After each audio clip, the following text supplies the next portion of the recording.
बीमाई एगो बाधिन के कहानिया सुनी दे बीमाई एगो बाधिन के कहानिया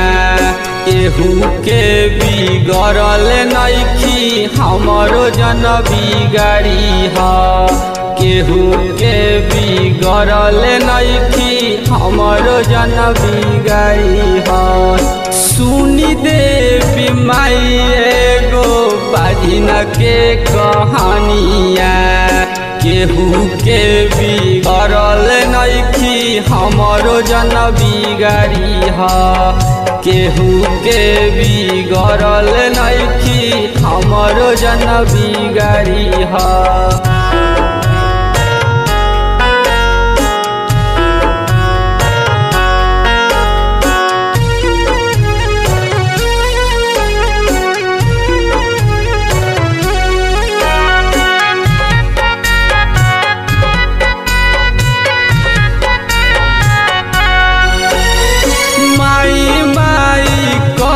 बेटी दुआरा पर आई के माई माई करी बेटी दुआरा पर आई के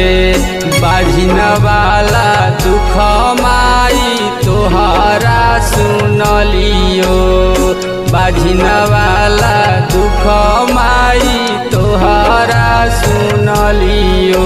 छोड़ाई दे तो माई हमर नाम मोर बझिनिया कहेला नाम देला मैया नाम मोर बझिनिया ए माई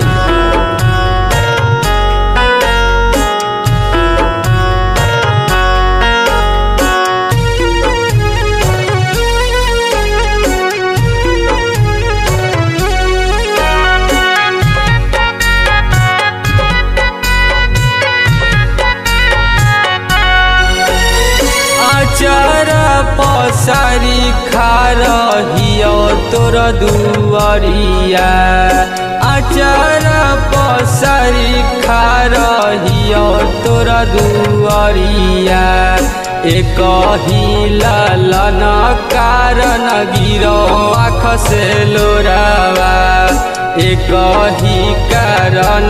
गिरो आँखिया से लोरावा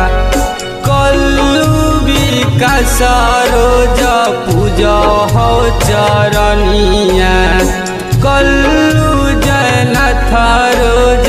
पूजा हो चरनिया छोड़ाई दे तो माई हमर दुख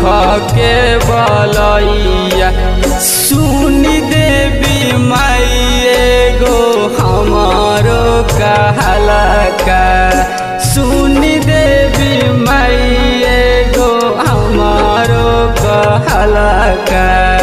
केहू के बिगड़ल नइखी हमरो जन बिगाड़ी ह ए माई।